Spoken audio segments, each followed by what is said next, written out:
The first round of the 12-team college football playoff kicked off with some predictable blowouts, yet the uproar over mismatches feels misplaced. Fans didn't protest when the NBA playoffs had just won 7-game series this year, or when the NFL's expanded 14-team playoff resulted in blowouts. There's always a range of competition levels in sports, and lopsided games are a natural part of any postseason format. With its new playoff model, college football has embraced a system that reflects the sport's diversity and unpredictability. It's no longer about hypothetical matchups or branding. It's about honoring regular season results and allowing teams from various conferences, regions, and backgrounds to compete. This system isn't perfect, and it's certainly not free of blowouts, but it's good for the sport. Blowouts were always part of the CFP.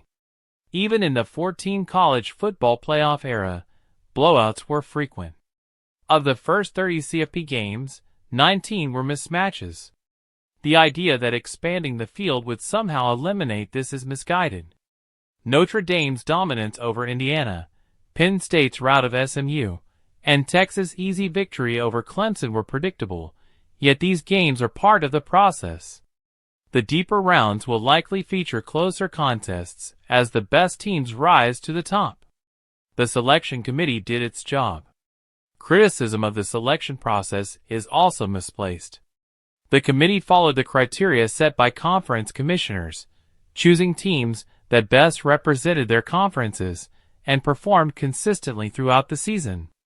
Indiana, for example, went 11-1 in the Big Ten, a conference that included tough matchups against Michigan, Washington, and Ohio State. While Ole Miss and Alabama might seem like stronger teams on paper, their inconsistency and bad losses disqualified them under the system's parameters. When the regular season matters as much as college football claims it does, it is essential to reward teams, like Indiana, that avoid significant missteps. Choosing a team like Ole Miss, which stumbled against Kentucky and Florida, over a consistent performer like Indiana would undermine the value of regular season success. Not every entrant has a shot. It's worth acknowledging that not all 12 teams in the playoff have a legitimate chance of winning the national championship. But that's true in every major sporting event, from the Olympics to the World Cup.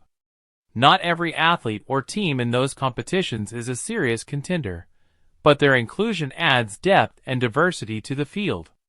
This format allows college football to showcase schools and regions that aren't traditionally in the championship conversation. Teams like SMU and Indiana may not win at all, but their presence highlights the sport's broader reach and gives its fans a reason to dream. Why it's good for college football. Expanding the playoff to 12 teams has increased national interest, brought in schools from different regions, and ensured participation from more conferences. The current format guarantees that genuine contenders are included while giving other teams a shot to prove themselves. Yes, there will always be dominant programs like Georgia, Alabama, and Michigan, but the expanded playoff opens the door for unexpected stories and upsets. If college football's leadership panics after one weekend of mismatches, they'll miss the bigger picture. Blowouts aren't a sign of failure. They're a reflection of the competition gap that exists in all sports. This playoff format aims to make college football more inclusive and entertaining, and it's already succeeding on that front. Lane Kiffin and the FOMO argument. Ole Miss coach Lane Kiffin's complaints about the selection process are emblematic of teams that underperformed during the season but still feel entitled to a playoff spot. Ole Miss had opportunities to control its destiny but stumbled with bad losses to Kentucky and Florida. The same goes for Alabama, whose blowout loss to Oklahoma sealed their fate. The playoff isn't about hypotheticals. It's about rewarding consistency and performance when it matters. If the selection process devolved into picking teams based on perceived strength or recruiting rankings, it would become a beauty pageant rather than a competition. College football has embraced a model that mirrors other sports, honoring regular season results and creating a postseason with a wide range of teams. A changing landscape. With the expansion of conferences like the Big Ten, ACC, and SEC, a few teams will always benefit from favorable schedules or avoid tough matchups. That's just how playoffs work. Random scheduling quirks or surprise performances will always impact the final field, but that unpredictability is part of the charm. The expanded playoffs goal isn't to ensure every team is a legitimate title contender. Instead, it aims to create a system that rewards regular season success, provides opportunities for more teams, and enhances college football's overall entertainment value.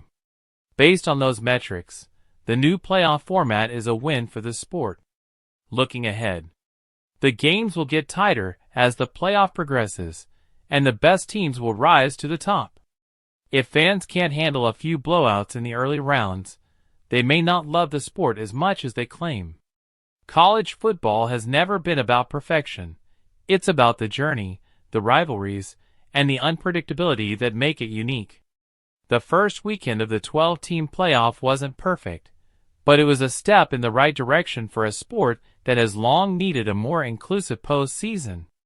Instead of dwelling on the mismatches, fans should embrace the new format and the opportunities it provides. After all, the best is yet to come.